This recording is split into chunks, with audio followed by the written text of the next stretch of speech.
ہم اس کی جو ہے آیات کو پڑھتے ہیں. اور پھر اس کے ساتھ یہ ہے کہ اپنی جب ماؤں اور بہنوں کے پاس جاؤ تو بھی اجازت لے کے جاؤ. تو ایک شخص نے پوچھا کہ میں اپنی ماں کے پاس جاتے بھی اجازت طلب کروں؟ تو آپ نے فرمایا ہاں. اس نے کہا میرے سوا ان کی خدمت کرنے والا کوئی بھی نہیں ہے, تو میں جب بھی جاؤں تو ہر وقت ہر بار اجازت لوں؟ تو آپ صلی اللہ علیہ وسلم نے فرمایا کہ تو پسند کرتا ہے کہ اپنی ماں کو برہنہ دیکھ. اب یہ ایسی ہی نا جیسے ہماری مائیں ایک سرٹن ایج میں آ کے وہیں بیٹھے بیٹھے کپڑے بدل لیتی ہیں, وہیں بیٹھے بیٹھے انہوں نے اپنے کپڑے چینج کری ہوتی ہیں. تو وہ تو یہاں پہ وہی ہے, یہاں وہ یہ ہوتا ہے کہ سم ٹائمز واش روم میں کھڑے ہو کے نہیں ہوتا, تو وہ کہتی ہیں آرام سے آ کے میں ادھر کمرے میں پلنگ پہ یا صوفے پہ بیٹھ کے اپنے کپڑے بدلوں. تو اسی لیے احتیاط کے طور پر یہ کہا گیا کہ آپ نے جب بھی جانا ہے اپنے ماں باپ کے بھی کمرے میں جانا ہے تو نوک کر کے اجازت سے جانا ہے. کہتے ہیں کہ جب کسی کے گھر میں مصیبت آ جائے تو بغیر اجازت اندر جا سکتے ہیں. تو یہاں پہ بتایا جاتا ہے کہ اگر کسی کے گھر میں مصیبت آ جائے تب آپ بغیر اجازت جا سکتے ہیں. حضور صلی اللہ علیہ وسلم نے اجازت طلب کرنے کا طریقہ بھی سکھا دیا. ٹھیک ہے جی, جیسے 3 بار کھڑے ہوئے اپنا نام دیں, انٹروڈکشن دیں. اور پھر یہ ہے کہ جو کسی کے رہنے کی جگہ نہ ہو وہاں بغیر اجازت کے آپ داخل ہو سکتے ہیں, جیسے آپ کی دکانیں, ہوٹلز ہو گئے جہاں پہ آپ پیئنگ گیسٹ کے طور پہ کہیں ٹھہرے ہوئے ہیں. تو یہ کچھ چیزیں اس میں آ جاتی ہیں. آیت نمبر نیکسٹ ہے, اگر وہاں تمہیں کوئی بھی نہ مل سکے تو پھر اجازت ملے بغیر اندر نہ جاؤ. اگر تمہیں لوٹ جانے کو کہا جائے تو تم لوٹ ہی جاؤ, یہی بات تمہارے لیے پاکیزہ ہے. جو کچھ تم کر رہے ہو اللہ تعالیٰ خوب جانتا ہے. آیت نمبر 28, اگر وہاں تمہیں کوئی بھی نہ مل سکے تو پھر اجازت ملے بغیر اندر نہ جاؤ. اگر تم سے لوٹ جانے کو کہا جائے تو تم لوٹ ہی جاؤ, یہی بات تمہارے لیے پاکیزہ ہے. جو کچھ تم کرے ہو اللہ تعالیٰ خوب جانتا ہے. اچھا, اس پہ بھی ہمارا بڑا اعتراض ہوتا ہے. کوئی کہتے ہیں نا جی آپ اویلیبل ہیں, تو کوئی کہتا ہے کہ نہیں جی میں اویلیبل نہیں ہوں, تو ہم فوراً سوچتے ہیں یہ مجھے اوائڈ کر رہا ہے. تو دیکھیں کوئی اور پرسنل ریزنز بھی ہو سکتے ہیں, کوئی وجہ بھی ہو سکتی ہے. ہمارے تو آج کل یہ چیز بن چکی ہے کہ ایون بچیاں اپنے ماں باپ کے بھی گھر جاتی ہیں تو وہ کال کر کے جا رہی ہوتی ہیں کہ امی جی آ جاؤں میں, یا اس طرح کی کوئی بات. تو آیت نمبر 29, ہاں غیر آباد گھروں میں جہاں تمہارا کوئی فائدہ یا اسباب ہو جانے پہ تم پر کوئی گناہ نہیں. تم جو کچھ بھی ظاہر کرتے ہو, جو چھپاتے ہو, اللہ تعالیٰ سب کچھ جانتا ہے. مسلمان مردوں سے کہو, اب یہ غض بصر کا حکم ہے, کہ اپنی نگاہیں نیچی رکھیں. جب کسی کے گھر میں داخل ہونے کی اجازت لینے کی ضرورت ہو تو کیا کریں, آنکھوں کو بھی نیچی رکھیں. سائڈ پہ تو آپ کھڑے ہیں, ہم کیا کہتے ہیں آنکھوں میں آنکھیں ڈال کے, اب کوئی خاتون یا کوئی باپردہ یا کوئی بھی نکلے ہم فوراً آنکھیں. تو کہا جا رہا ہے اپنی نگاہیں نیچی رکھیں, اپنی شرمگاہوں کی حفاظت رکھیں, یہی ان کی پاکیزگی ہے. لوگ جو کچھ کریں اللہ تعالیٰ سب سے خبردار ہے. اچھا, مردوں سے بھی کہا گیا, پھر آگے آیت نمبر 31 ہے, مسلمان عورتوں سے کہو کہ وہ بھی اپنی نگاہیں نیچے رکھیں اور اپنی عصمت میں فرق نہ آنے دیں اور اپنی زینت کو ظاہر نہ کریں سوائے اس کے جو ظاہر ہے, اور اپنے گریبانوں پر اپنی اوڑھنیوں کی بکل ماری رہیں, اور اپنی آرائش کو ظاہر نہ کریں سوائے اپنے خامدوں کے, اپنے والد کے, اپنے خسر کے, یا اپنے لڑکوں کے, اپنے خامن کے لڑکوں کے, یا اپنے بھائیوں کے, اپنے بھتیجوں کے, اپنے بھانجوں کے, یا اپنے میل جول کے عورتوں کے یا غلاموں کے, یا ایسے نوکر چاکر مردوں کے جو شہوت والے نہ ہوں, یا ایسے بچوں کے جو عورتوں کے پردے کی باتوں سے مطلع نہیں. اب بہت کچھ اس میں باتیں آ گئی. اور مردوں کو حکم دیا کہ اپنی نظریں بچا کے رکھیں, غیر محرم عورت کو نہ دیکھیں, فحش مناظر نہ دیکھیں, دوسرے مردوں کا سطر نہ دیکھیں. اللہ کے رسول نے دیدہ بازی حرام کر دی ہے, جس کو آپ کہتے ہیں نا بڑا تاڑو ہے, یہ تمام چیزیں نہ حرام کر دی گئی. حضرت عبداللہ بن مسعود سے روایت ہے کہ اللہ کے رسول نے فرمایا, نگاہ ابلیس کے زہریلے تیروں میں سے ایک تیر ہے. جو شخص مجھ سے ڈر کر اس کو چھوڑ دے گا, میں اس کے بدلے اس کو ایسا ایمان دوں گا جس کی حلاوت وہ اپنے دل میں پائے گا. حضور صلی اللہ علیہ وسلم نے فرمایا کہ پہلی نظر معاف ہے, دوسری نظر معاف نہیں. آپ سم ٹائم ایسے ہی ہوتا ہے, آپ کہیں گے بار بار وہی شاید مثال کوٹ کر رہی ہوں, لیکن یہی ہوتا ہے جیسے ہم لوگ ایسی چل رہے ہوتے ہیں راستوں میں, یا ایسی کسی موٹر ویز پہ یا ہائی ویز پہ جا رہے ہوتے, تو کوئی لوگ ایسے ہی بیٹھے بیٹھے کھڑے کھڑے وہیں پہ واش روم اپنا استعمال کرے, ایک نظر آپ نے دیکھ لیا, اٹس اوکے, غلطی سے پڑ گئی, اس کے بعد دوبارہ دیکھیں کہ ایکچولی بھائی کیا کر رہا ہے, کس پوزیشن میں ہے. تو بہرحال پہلی نظر معاف ہے, دوسری نظر معاف نہیں ہے. اور کہتے ہیں کہ بعض صورتوں میں غیر عورت کو دیکھنے کی اجازت ہے. اچھا, وہ کون سی ہیں؟ ایک ڈاکٹر مریض صاحب کو دیکھ سکتا ہے, قاضی عدالت میں گواہ عورت کو دیکھ سکتا ہے, جرائم کی تفتیش کے لیے عورت کو دیکھنے کی اجازت ہے, اور جس عورت کے ساتھ نکاح کا ارادہ ہو حضور صلی اللہ علیہ وسلم نے اس کو دیکھنے کی بھی اجازت دی ہے، اور بلا ضرورت جو ہے دیدہ بازی جو ہے وہ حرام ہے۔ پھر ہم دیکھتے ہیں کہ مرد کا سطر ناف سے گھٹنے تک ہے، جو سوائے بیوی کے وہ کسی کے سامنے کھولنا حرام ہے، اور حضور صلی اللہ علیہ وسلم نے مرد کو اپنی ران کسی کے سامنے کھولنے سے منع فرمایا تھا۔ تو یہ ایک وہ چیز آ رہی ہے کہ ایک ہمارا غلط ایک کنسپٹ یہ بھی ہوتا ہے کہ مرد تو سمجھتے ہیں کہ جس طرح مرضی کسی کے سامنے آ جائیں ان کو تو 100 خون معاف ہے۔ تو یہاں اللہ تعالیٰ یہ مردوں کے لیے بھی حکم ہے، اور آیت 31 میں عورتوں کو بھی اپنی نظریں بچا کے رکھنے کو حکم دیا گیا کہ جان بوجھ کر غیر مردوں کو نہ دیکھ۔ اب آج کل کے ڈرامے، موویز، فلمیں اور ویسی ماڈلز دیکھ کے یقین جانے کہ سوری لینگویج تھوڑی سی سلینگ سی ہو جائے گی، جیسے لڑکے لڑکیوں کو دیکھتے ہوئے کہتے ہیں کیا پیس ہے، اور افسوس کی بات ہے آج کل کی لڑکیاں بھی جب لڑکوں کو دیکھتی ہیں ہائے کتنا کیوٹ ہے، یا کوئی ایسی بات کہ ہائے میرے تو دل میں آ گیا، پتہ نہیں کیا اس طرح کی باتیں۔ تو کہا جا رہا ہے کہ اپنی نظریں بچا کے رکھیں، جان بوجھ کر غیر مردوں کو نہ دیکھیں۔ ایک بڑا مشہور واقعہ ہوگا کہ اور کہتے ہیں کہ نظر پڑ جائے تو ہٹا لیں، کسی کے ستر پہ نگاہ ڈالنے سے پرہیز کریں، فحش مناظر نہ دیکھیں۔ حدیث میں آتا ہے کہ حضرت عائشہ کے پاس ایک اندھا آیا تو حضرت عائشہ نے ان سے پردہ کیا کہ یہ تو کہا گیا یہ تو اندھا ہے، تو حضرت عائشہ نے فرمایا میں تو اسے دیکھ سکتی ہوں نا۔ تو اس سے معلوم ہوا کہ یہ کسی طرح جائز نہیں کہ عورتیں مردوں کو گھوریں، بلکہ اپنی عصمت کی حفاظت کریں اور پاک دامنی اختیار کریں، اور اپنا ستر کسی کے سامنے نہ کھولیں، اور جو احکام مردوں کے ہیں وہی عورتوں کے ہیں۔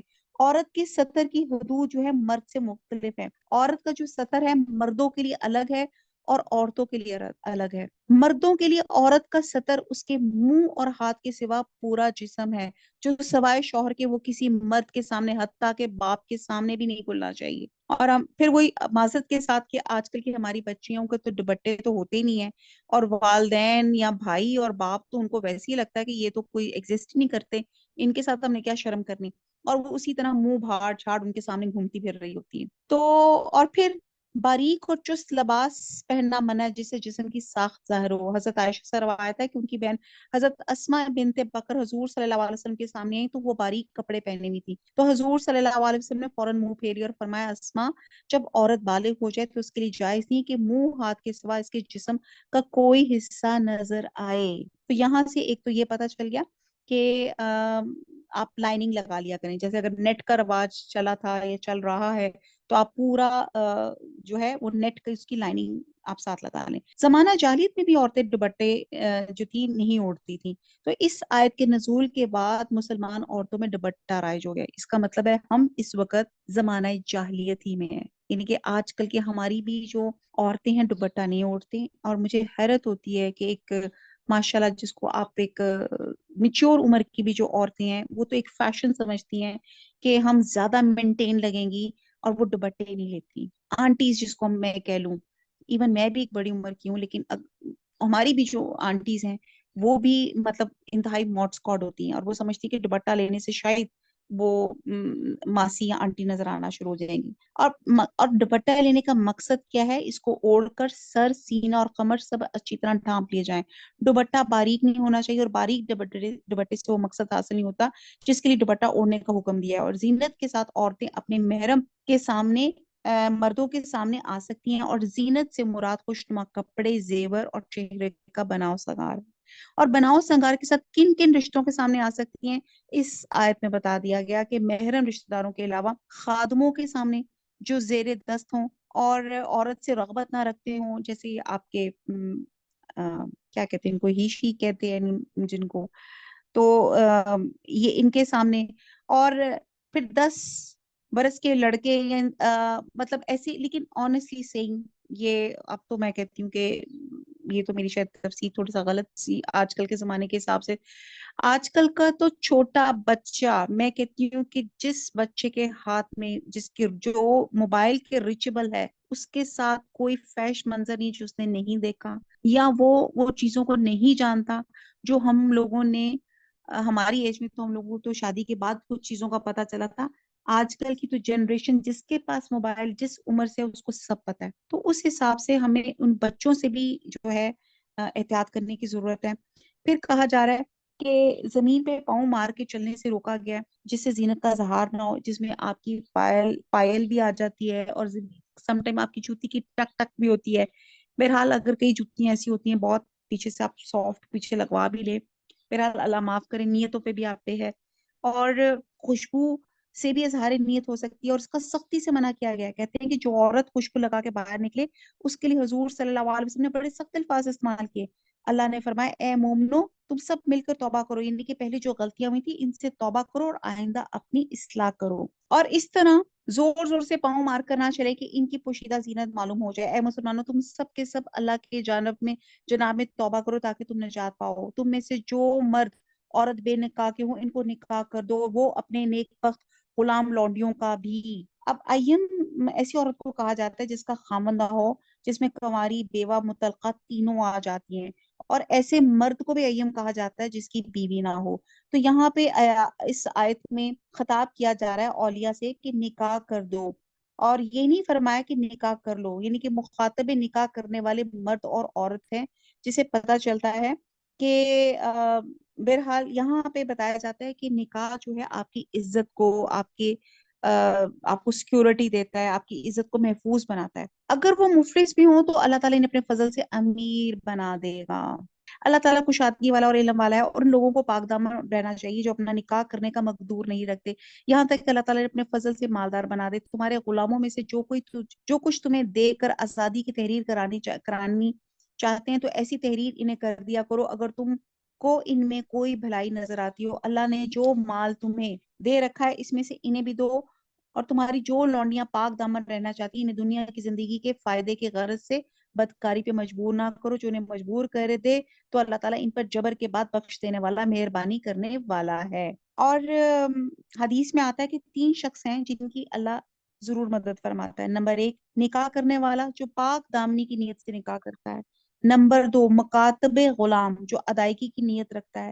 اور تیسرا اور اللہ کی راہ میں جہاد کرنے والا۔ تو بہرحال حدیث میں آتا ہے کہ پاک دامنی کے لیے جب تک شادی کی استطاعت نہ ہو نفلی روزے رکھنے کی تاکید کی گئی ہے، کہ فرمایا گیا کہ اے نوجوانوں کی جماعت، تم میں سے جو شادی کی طاقت رکھتا ہے اسے اپنے وقت پہ شادی کر لینی چاہیے، اس لیے کہ اس کی آنکھوں اور شرمگاہ کی حفاظت ہو جاتی ہے۔ اور جو شادی کی طاقت نہیں رکھتا اسے چاہیے وہ کثرت سے نفلی روزے رکھے، روزے اس کی جنسی خواہش کو قابو میں رکھیں گے۔ آیت نمبر نیکسٹ ہے، ہم نے تمہاری طرف کھلی اور روشن آیتیں اتاری ہیں، اور ان لوگوں کی کہاوتیں جو تم سے پہلے گزر چکے اور پرہیزگاروں کے لیے نصیحت ہے۔ اللہ نور ہے، بہت خوبصورت یہ مثال ہے۔ اللہ نور السماوات والارض، اللہ نور ہے آسمانوں کا اور زمین کا۔ اس کے نور کی مثل ایک تاک کے جس میں چراغ ہو، اور چراغ شیشے کی قندیل میں ہو، اور شیشہ مثل چمکتے ہوئے روشن ستارے کے ہو، اور چراغ ایک بابرکت درخت زیتون کے تیل سے جلایا جاتا ہو، اور درخت نہ مشرقی ہے نہ مغربی، خود وہ تیل قریب ہے کہ آپ ہی روشنی دینے لگے، اگرچہ اسے آگ نہ بھی چھوئے، اور نور پر نور ہے۔ اللہ تعالیٰ اپنے نور کی طرف رہنمائی کرتا ہے جسے چاہے لوگوں کے سمجھانے کی مثالیں اللہ تعالیٰ بیان فرما رہا ہے۔ اللہ تعالیٰ ہر چیز کے حال سے بخوبی واقف ہے۔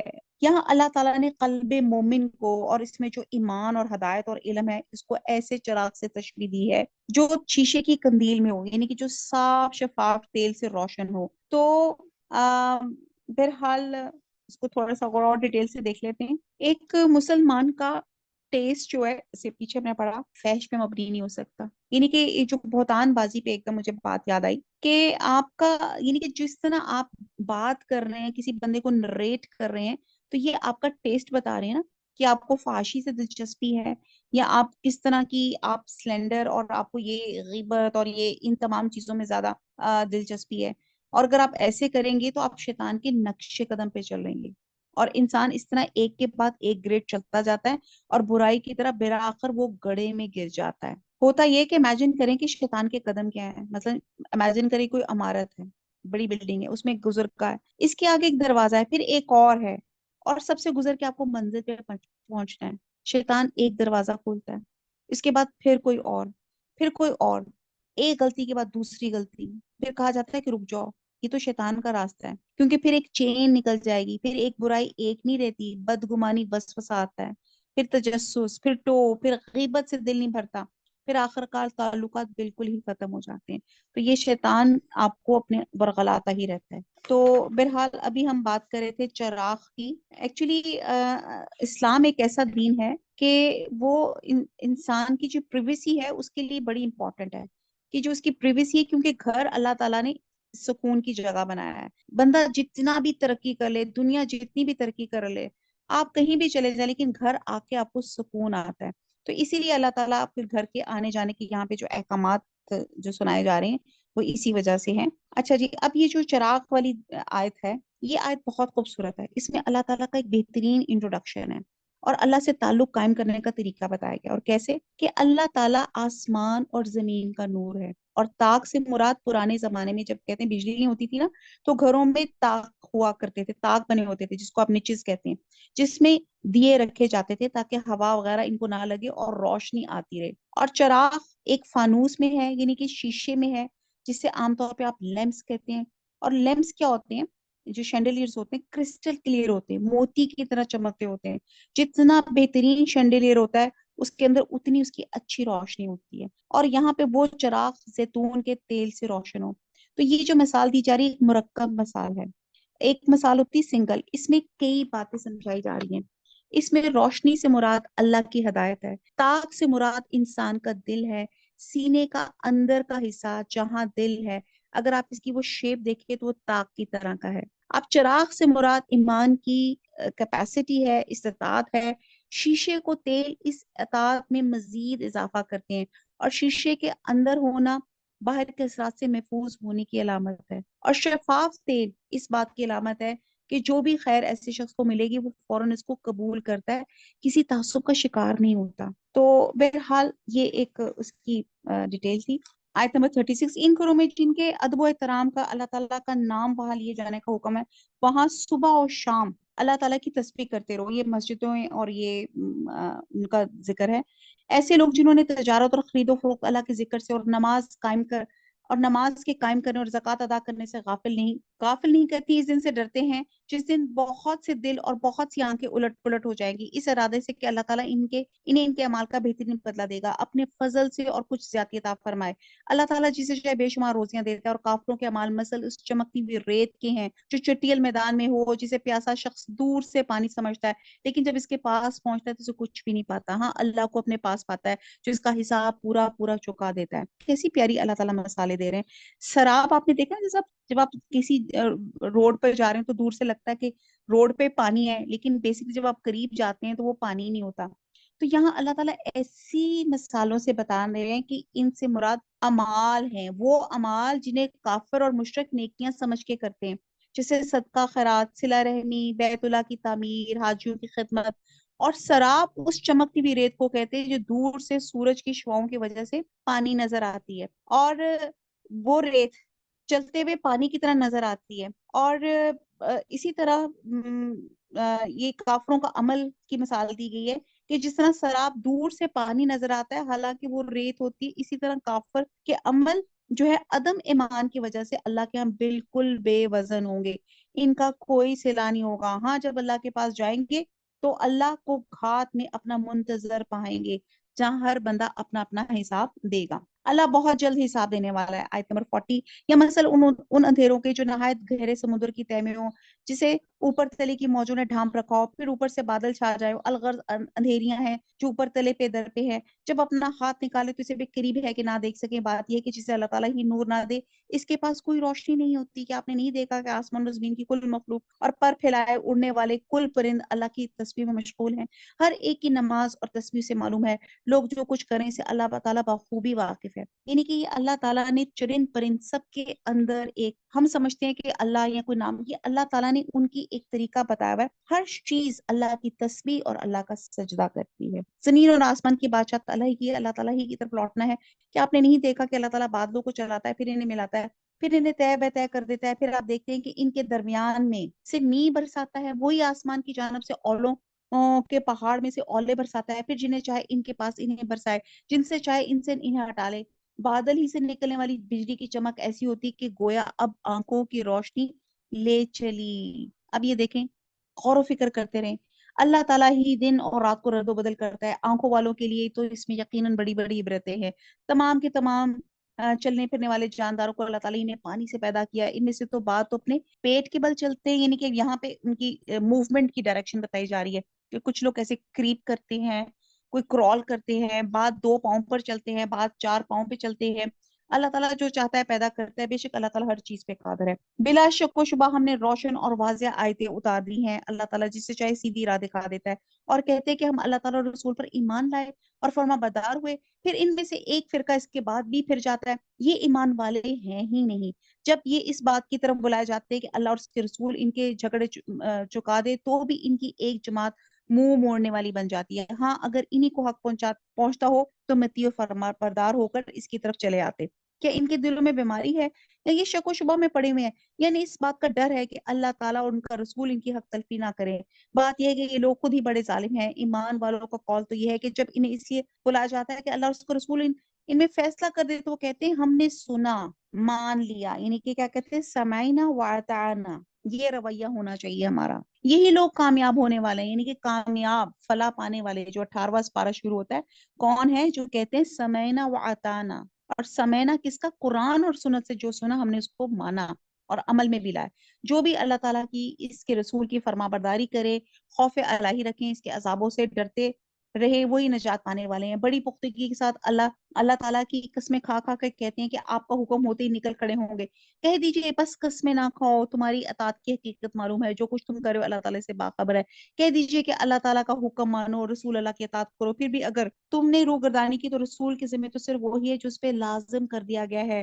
تم پر اس کی جواب دہی ہے جو تم پہ رکھا گیا ہے. ہدایت تو تمہیں اس وقت ملے گی جب رسول کی ماتحتی کرو گے. سنو، رسول کے ذمہ تو صرف صاف صاف طور پر پہنچا دینا ہے. آیت نمبر 55.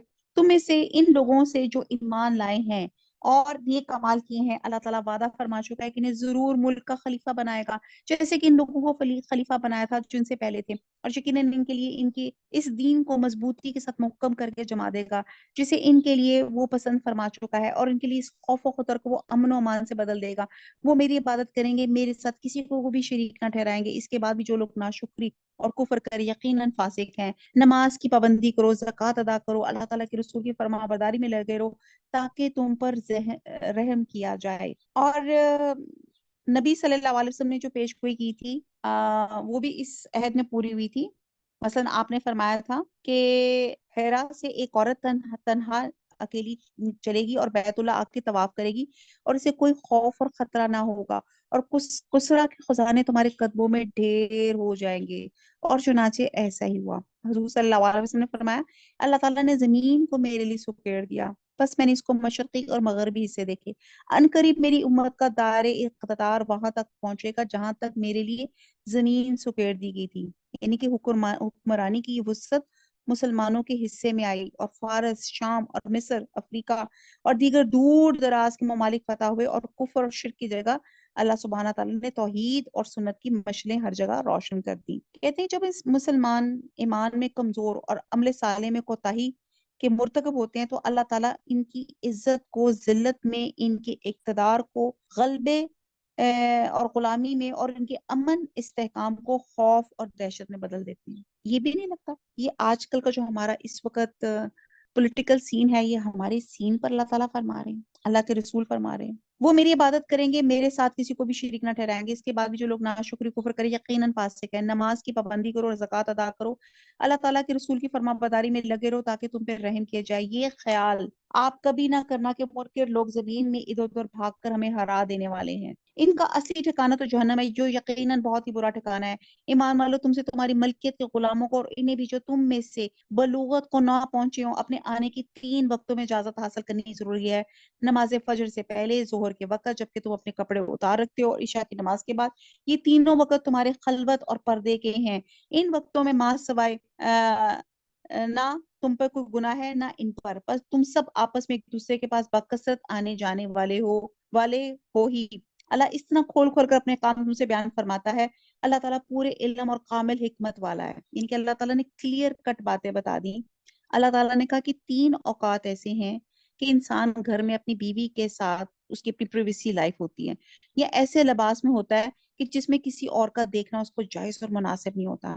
تو ان اوقات میں، ان 3 اوقات میں گھر کے خدمتگار جو ہیں وہ بغیر اجازت کے گھر میں داخل نہیں ہو سکتے. ٹھیک ہے نا؟ جیسے آپ لوگوں نے سلیپنگ سوٹ میں آپ ہیں، آپ ایک ریلیکس، ایک کمفرٹیبل ایک کپڑوں میں ہیں، اور سیدھی بات ہے جب آپ انسان گھروں میں ہوتا ہے تو آپ کا دوپٹہ بھی تھوڑا ریلیکس ہوتا ہے. تو یہاں پہ اللہ تعالیٰ نے کلیئر کٹ احکامات بتا دیے، اور پھر آگے مزید اللہ تعالیٰ فرماتا ہے کہ اور تمہارے بچے بھی جب بلوغت کو پہنچ جائیں تو جس طرح ان کے اگلے لوگ اجازت مانگتے ہیں، انہیں بھی اجازت مانگ کر آنا چاہیے. اللہ تعالیٰ تم سے اس طرح آیت بیان فرماتا ہے. اللہ تعالیٰ علم و حکمت والا ہے. اب کتنی کلیئر بات ہے. اگر میں آپ سے کہوں، آپ کے کبھی بچے نے اجازت مانگی آپ کے گھر کمرے میں آنے سے پہلے؟ نو جی نو. ہمارے تو بچے ایک دم ٹھا کر کے دروازہ کھولتے ہیں، چھاپے کی طرح ٹھا کر کے جس کو ماں کے اوپر گرتے ہیں، حق کرتے ہیں، جس طرح پیار کا جو بھی انداز ہوتا ہے. تو یہاں پہ ایک ادب اور تمیز سکھائی گئی کہ ایون آپ کے بچے بھی جو ہے اجازت لے کے ماں باپ کے کمرے میں آنی چاہیے. اور پھر اللہ تعالیٰ مزید فرماتے ہیں کہ بڑی بوڑھی عورتیں جنہیں نکاح کی امید اور خواہش کی نہ رہی ہو، اگر وہ اپنے کپڑے اتار کے رکھیں تو ان پہ کوئی گناہ نہیں، بشرطے کہ وہ اپنے بناؤ سنگار ظاہر کرنے والیاں نہ ہوں. تاہم اگر ان سے بھی احتیاط رکھے تو ان کے لیے بہت افضل ہے. اللہ تعالیٰ سنتا اور جانتا ہے. اب یہ اور کنسپٹ ان لوگوں کے لیے آ رہا ہے جو بہت بوڑھی ہو جاتی ہے. بہرحال بوڑھی تو کہیں نہ، ہم عورتیں تو یہ لیبل پسند ہی نہیں کرتی کہ ہم اولڈ ایج میں آ گئی ہیں. ایک حدیث کا مفہوم ہے کہ جو شخص اللہ اور روز آخرت میں ایمان رکھتا ہے اور کبھی کسی غیر عورت سے تنہائی میں نہ ملے جب تک کہ اس کے ساتھ اس کے عورت کا محرم نہ ہو، کیونکہ تیسرا اس وقت شیطان ہوتا ہے. آپ صلی اللہ علیہ وسلم نے اس کو کبھی جائز نہیں رکھا کہ کسی مرد کا ہاتھ کسی غیر محرم عورت کے جسم کو لگے. چنانچہ آپ صلی اللہ علیہ وسلم مردوں سے بیعت کرتے وقت ہاتھ میں ہاتھ لیتے تھے، لیکن عورتوں سے بیعت لینے کا طریقہ یہ ہوتا تھا. یہ آپ نے کبھی ایسا طریقہ اختیار نہیں کیا. آپ نے کسی عورت کو تنہا یا کسی غیر محرم کے ساتھ سفر کرنے سے سختی کے ساتھ منع فرمایا. تو بہرحال کہتے ہیں کہ اب بات ہو رہی تھی کہ جو ہماری جو اولڈ لیڈیز ہوتی ہیں، جو تھوڑی سی بڑی عمر کی ہو جاتی ہے، تو ان کو اللہ تعالیٰ نے کہا کہ ہاں آپ تھوڑا سا دوپٹہ تھوڑا سا وہ ہے کہ ریلیکس کر سکتی ہیں. لیکن وہی بات ہے کہ آج کل کی جو اولڈ لیڈیز ہیں وہ اپنے آپ کو لیبل تو کرنا ہی نہیں چاہتی. وہ آپ دیکھیں کہ وہ بھی اسی طرح ہی کے میک اپ اور سب کچھ چیزیں کرتی ہیں. تو یہاں پہ ان لوگوں کا ہے کہ جو بناؤ سنگھار چھوڑ دیتی ہیں، تو ان کے لیے اللہ تعالیٰ نے تھوڑی سی ان کی پردے کی جو ہے ریلیکسیشن جو ہے وہ ان کو یہاں پہ تھوڑے سے اللہ تعالیٰ فرماتے ہیں. اور یہاں پہ ایسی عورت کو پردے میں جو تخفیف کی اجازت دے دی گئی ہے، اور تاہم اگر ان سے بھی احتیاط رکھے تو ان کے لیے بہت افضل ہے. اندھے پر، لنگڑے پر، بیمار پر خود تم پر متعلق کوئی حرج نہیں کہ تم اپنے گھروں سے کھا لو، یا اپنے باپوں کے گھروں سے، یا اپنی ماؤں کے گھروں سے، یا اپنے بھائیوں کے گھروں سے، یا اپنے بہنوں کے گھروں سے، اپنے چچاؤں کے گھروں سے، یا اپنی پھوپھیوں کے گھروں سے، یا اپنے ماموں کے گھروں سے، یا اپنے خالوں کے گھروں سے، یا ان گھروں سے جن کی کنجیوں کے تم مالک ہو، یا اپنے دوستوں کے گھروں سے. تم پر اس پہ کوئی گناہ نہیں، تم سب ساتھ بیٹھ کر کھانا کھاؤ یا الگ الگ. بس جب تم گھروں میں جانے لگو تو اپنے گھر والوں کو سلام کر لیا کرو. دعائے خیر ہے جو بابرکت اور پاکیزہ ہے، اللہ تعالیٰ کی طرف سے نازل شدہ ہے. یوں ہی اللہ تعالیٰ کھول کھول کر تم سے اپنے احکامات بیان کر رہا ہے تاکہ تم سمجھ لو. اچھا جی، اس آیت میں تو بتایا جا رہا ہے کہ جو ہینڈی کیپس ہوتے ہیں، جو معذور لوگ ہوتے ہیں، اپنے جس کو آپ گھروں کی چابیاں دے دیتے ہیں، تو یہاں پہ یہ ہے کہ معذور صحابہ اس کے باوجود مالکوں کی غیر موجودگی میں وہاں سے کھانا پینا جائز نہ سمجھتے تھے. تو اللہ سبحانہ تعالیٰ نے فرمایا کہ مذکورہ افراد کے لیے اپنے اقارب کے گھروں میں، یا جن گھروں کی چابیاں ان کے پاس ہیں، یا جن کی وہ نگہبانی کر رہے ہیں، یا جن کے وہ کیئر ٹیکر ہیں، تو ان سے کھانے پینے میں کوئی حرج نہیں ہے. یعنی کہ جب تک یہ آیت مطلب میں نے بھی نہیں پڑھی ہوئی تھی، تو عموماً میں نے کبھی امی کی طرف جانا تو جب تک امی نے کوئی چیز مجھے آفر نہیں کرنی نا، تو میں نے کہنا کہ نہیں میں فریج کھول کے یا کوئی چیز لے کے میں کچھ کھا نہیں سکتی. جب یہ آیت سمجھی تو یہ تھا کہ جہاں پہ آپ کو لگتا ہے کہ اجازت ہے آپ کی، جہاں پہ جو اللہ تعالیٰ نے لسٹ آف آپ کی یہاں پہ رشتہ داروں کا بتایا ہے کہ اگر وہاں پہ آپ کی بے تکلفی ہے اور آپ کو لگتا ہے کہ وہ لوگ مائنڈ نہیں کریں گے، تو آپ وہاں سے کچھ لے کے کھا سکتے ہیں، اگر ایون وہ لوگ گھر پہ بھی نہ ہو. لیکن یہاں پہ یہ بھی دیکھیں کہ سم ٹائم گھر والوں نے کوئی چیزیں کچھ چھپا کے یا کچھ کسی خاص مہمان کے لیے کچھ اور رکھی ہوں، تو اب یہ بھی نہیں کہ وہ کھول کھول کر وہ آپ نکال نکال کے کھانا شروع کریں. تو بہرحال بہت کچھ ہے، آگے چلتے ہیں. تو اور یہاں پہ کیونکہ ذخیرہ شدہ چیزیں ان کا کھانا ان کو اپنے استعمال میں لانا جائز نہیں ہے. تو اسی طرح یہاں بیٹوں کے گھروں کا ذکر نہیں ہے، کیونکہ بیٹوں کے گھر انسان کے اپنے گھر میں ہوتے ہیں. جیسے کہ حدیث میں آتا ہے کہ تو اور تیرا مال تیرے باپ کا ہے. تو آدمی کی اولاد اس کی کمائی ہے، اس لیے بیٹوں کے گھروں سے بھی کھانا جائز ہے۔ پھر کہا جا رہا ہے کہ گھروں میں داخل ہوتے ہوئے اہل خانہ کو سلام کر لیا کریں۔ عموماً کوئی آدمی بندہ جو باہر آتا ہے نا، تو وہ کہتا ہے کہ بھئی میں بڑا ہوں، میں کیوں سلام کروں، بیویاں بچے سلام کریں۔ لیکن اہل ایمان کے لیے ضروری ہے، اور ایون یہ بھی کہا جاتا ہے کہ خالی گھر میں بھی جب بھی دروازہ کھول کے آپ اندر داخل ہوں تو السلام علیکم کہہ لیا کریں۔ آیت نمبر نیکسٹ ہے، با ایمان لوگ تو وہی ہیں جو اللہ تعالیٰ پر اور اس کے رسول پر یقین رکھتے ہیں، اور جب ایسے معاملے میں جس میں لوگوں کے جمع ہونے کی ضرورت ہوتی ہے نبی کے ساتھ ہوتے ہیں۔ تو جب تک آپ سے اجازت نہ لیں کہیں نہیں جاتے۔ جو لوگ ایسے موقع پہ آپ سے اجازت لے لیتے ہیں حقیقت میں یہی ہیں جو اللہ تعالیٰ پر اس کے رسول پر ایمان لا چکے ہیں۔ بس جب ایسے لوگ آپ سے اپنے کسی کام کے لیے اجازت طلب کریں تو آپ ان میں سے جسے چاہیں اجازت دیتے ہیں، اور ان کے لیے اللہ تعالیٰ سے بخشش کی دعا مانگے، بے شک اللہ بخشنے والا مہربان ہے۔ تم اللہ تعالیٰ کے نبی کے بلانے کو ایسا بلاوا نہ کر لو جیسے کہ آپس میں ایک دوسرے کو ہوتا ہے۔ تم میں سے انہیں اللہ خوب جانتا ہے جو نظر بچا کے چپکے سے سرک جاتے ہیں۔ سنو، جو لوگ حکم رسول کی مخالفت کرتے ہیں انہیں ڈرتے رہنا چاہیے کہ کہیں ان پہ کوئی زبردست آفت نہ آ پڑے یا انہیں دردناک عذاب نہ پہنچے۔ آگاہ ہو جاؤ کہ آسمان و زمین میں جو کچھ ہے سب اللہ تعالیٰ ہی کا ہے، جس روش پہ تم ہو اسے بخوبی جانتا ہے، اور جس دن یہ سب اسی کی طرف لوٹائے جائیں گے اس دن ان کو ان کے کیے ہوئے سے وہ خبردار کرے گا۔ اللہ تعالیٰ سب کچھ جاننے والا ہے۔ بہرحال سورہ فرقان آتی ہے۔ فرقان ہوتا ہے حق اور باطل میں فرق کرنے والی، عدل اور ظلم میں فرق کرنے والی، توحید اور شرک میں فرق کرنے والی۔ اور اللہ تعالیٰ نے قرآن میں سے کھول کر بیان کر دیا، اور اس لیے اس کو فرقان کہا جاتا ہے۔ اعوذ باللہ من الشیطان الرجیم، بسم اللہ الرحمن الرحیم۔ تبارک الذی نزل الفرقان علی عبدہ لیکون للعالمین۔ بہت بابرکت ہے وہ اللہ تعالیٰ جس نے بندے پہ فرقان اتارا تاکہ وہ تمام لوگوں کے لیے آگاہ کرنے والا بن جائے۔ اللہ تعالیٰ بہت ہی بابرکت، بزرگ اور عظمت والا جس نے بندے پہ قرآن جیسی نعمت نازل فرمائی تاکہ تمام جہان والوں کو جو ہے نا خبردار کر دے۔ تو نبی صلی اللہ علیہ وسلم کسی ایک ملک کے نہیں بلکہ پوری دنیا کے لیے رحمت بنا کے بھیجے گئے۔ نبی صلی اللہ علیہ وسلم نے فرمایا کہ میں کالے اور گورے سب کی طرف بھیجا گیا ہوں، اور ایک اور حدیث کا مفہوم ہے کہ میں ساری خلقت کی طرف بھیجا گیا ہوں، اور ختم کر دیے گئے میری آمد پہ انبیاء، یعنی کہ ایک سٹیمپ لگ گئی ہے۔ اور یہ ایک جامع آیت ہے، اور اس پوری آیت میں جو ہے توحید کا سبق ہے کہ ہر انسان ایک دوسرے سے مختلف ہوتا ہے، اور یہاں پہ کہتے ہیں کہ یہ جو ایک آیت ہے، خیر میں تھوڑی سی پڑھتی ہوں پھر میں آپ کے ساتھ اس کا ڈسکس کرتی ہوں۔ بہت بابرکت ہے بولا جس نے اپنے بندے پہ فرقان اتارا تاکہ تمام لوگوں کے لیے آگاہ کرنے والا بن جائے۔ اس اللہ کی سلطنت ہے آسمانوں اور زمین کی، اور وہ کوئی اولاد نہیں رکھتا، نہ اس کی سلطنت میں کوئی اس کا ساجی ہے۔ ہر چیز کو اس نے پیدا کر کے ایک مناسب اندازہ ٹھہرا دیا۔ ان لوگوں نے اللہ کے سوا جنہیں اپنے معبود ٹھہرا رکھا تھا وہ کسی چیز کو پیدا نہیں کر سکتے تھے، وہ خود پیدا کیے جاتے۔ یہ تو اپنی جان کے نقصان نفع کا بھی اختیار نہیں رکھتے، نہ موت و حیات کا اور نہ دوبارہ جی اٹھنے کے وہ مالک ہیں۔ اب یہ جو آیات میں نے پڑھی اس میں اللہ تعالیٰ جو ہے اس میں بتاتے ہیں کہ اسی کی حکومت ہے پوری کائنات پہ، ٹھیک ہے جی۔ اور اس رب رحیم نے تمہیں فرقان دیا، سیدھا راستہ بتایا، اور تمہارا حال یہ ہے کہ تم نے اس مہربان رب کو چھوڑ کر ایسے معبود بنا لیے جو کچھ نہیں کر سکتے۔ اور اللہ تو وہ ہے جس نے فرشتے، جن، انبیاء، اولیاء، چاند، سورج، ستارے، درخت، دریا، جانور، سب چیزوں کا وہ معبود ہے۔ اور مودودی فرماتے ہیں، لکھتے ہیں کہ اس آیت میں توحید کی پوری تعلیم سمیٹ دی گئی۔ قرآن مجید کی جامع آیت ہے، ایک عظیم الشان آیت ہے جس کے چند الفاظ میں جو آیت نمبر 3 ہے اتنا بڑا مضمون سمو دیا کہ ایک پوری کتاب بھی اس کی وسعتوں کا احاطہ نہیں کر سکتی۔ حدیث میں آتا ہے کہ نبی صلی اللہ علیہ وسلم کا یہ قاعدہ تھا کہ آپ کے خاندان میں جب کسی بچے کی زبان کھل جاتی تو آپ یہ آیت اسے سکھاتے، جو آیت نمبر 3 ہے۔ اس سے معلوم ہوتا ہے کہ اس کے ذہن میں توحید کا پورا تصور بٹھانے کے لیے آیت بہترین ذریعہ ہے۔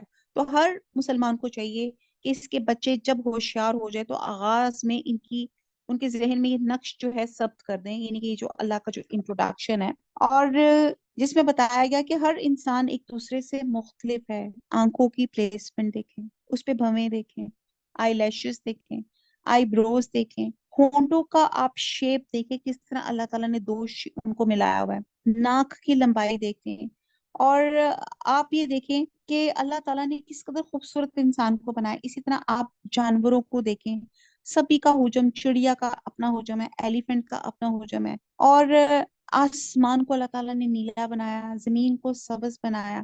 اگر کہ وائس پر ہو جاتا تو پھر کیا ہو جاتا. پھر اللہ تعالیٰ آپ دیکھیں کہ کیسے کیسے پھولوں کے رنگ ہیں، جس کثرت سے مچھلیاں پیدا ہوتی ہیں. اگر ایسی ہوں تو پانی جو ہے وہ صرف مچھلیاں ہی مچھلیاں ہو جائیں. تو آپ دیکھیں کہ بارش کا یعنی کہ ایک ایک چیز اللہ تعالیٰ نے جو یہ اوزون لیئر، یہ ہواؤں کا جو گیسز اور تمام چیزیں فضا میں جو ہیں، سب چیزیں جو اللہ تعالیٰ نے بنائی ہیں، ہر چیز کو اس نے پیدا کر کے ایک مناسب انداز ٹھہرا دیا ہے. جو جس بات پہ ہے یہاں اللہ کی چار جو صفات بیان کی گئی ہیں. پہلی صفت کہ یعنی کہ کائنات میں یعنی کہ صرف وہی ہے اور کوئی نہیں ہے. ہر چیز کا خالق اللہ تعالیٰ ہے، اور اس کے سروائیول کی بھی چیزیں اللہ تعالیٰ نے پیدا کر دی ہیں. ان لوگوں نے اللہ کے سوا جنہیں اپنا معبود ٹھہرا رکھا ہے، وہ کسی چیز کو پیدا نہیں کر سکتے، بلکہ وہ خود پیدا کیے جاتے ہیں.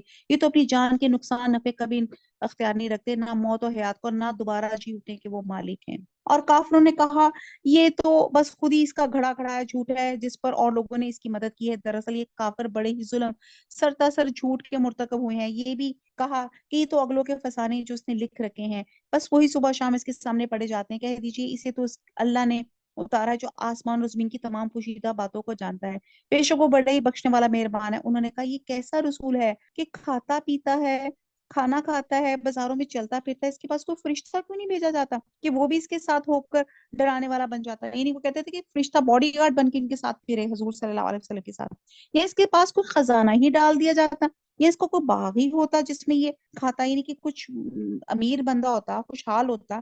اور ان ظالموں نے کہا کہ تم ایسے آدمی کے پیچھے ہو رہی ہو جس پہ جادو کر دیا گیا. اب ان کو اور کچھ سمجھ نہیں ہوئی تو اس طرح کے الزامات لگا دیے کہ ان پہ جادو ہو گیا. خیال تو کیجئے کہ یہ لوگ آپ کی نسبت کیسی کیسی باتیں بناتے ہیں، بس جب جس سے خود ہی بہک رہے ہیں اور کس طرح راہ پر نہیں آ سکتے. اللہ تعالیٰ تو ایسا بابرکت ہے، اگر چاہے تو آپ کو بہت سی ایسے باغات عنایت فرما دے جو ان کے کہے ہوئے باغ سے بہت ہی بہتر ہو، جن کے نیچے نہریں لہریں لے رہی ہیں. آپ کو بہت سے پختہ محل بھی دے دے.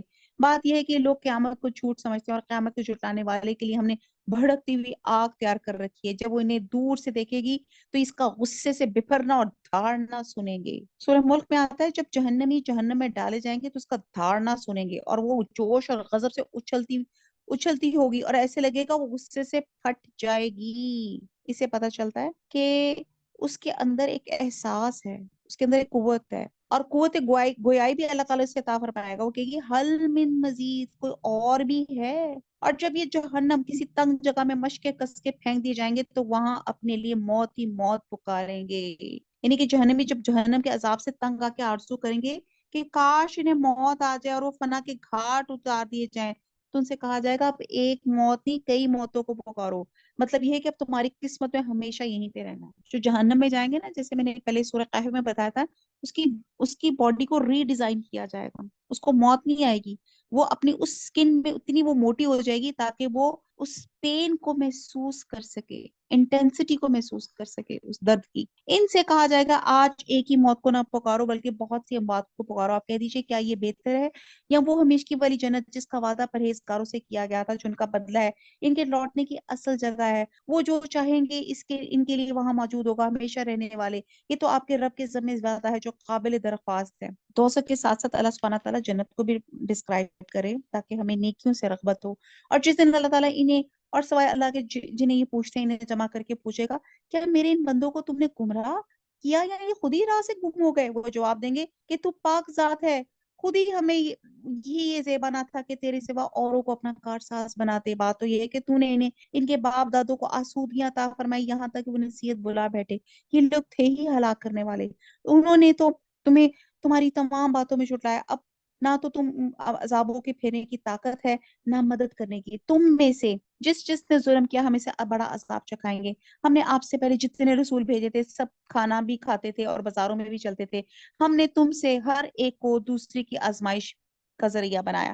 کیا تم صبر کرو گے؟ تیرا رب سب کچھ دیکھنے والا ہے.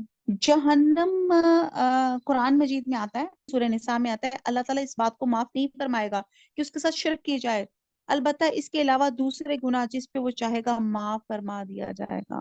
اور ایک اور حدیث میں آتا ہے، رسول صلی اللہ علیہ وسلم نے فرمایا کہ اللہ تعالیٰ نے مجھے اختیار دیا کہ بادشاہ نبی بنوں یا بندہ رسول، اور میں نے بندہ رسول بننا پسند فرمایا۔ تو یہاں پہ الحمدللہ ہماری سورہ فرقان تو خیر کنٹینیو ہے، پارہ نمبر 18 ختم ہوتا ہے۔ وما علینا الا البلاغ سبحانک اللہم وبحمدک نشہد لا الہ الا انت نستغفرک ونتوب الیک۔ والسلام علیکم ورحمۃ اللہ وبرکاتہ۔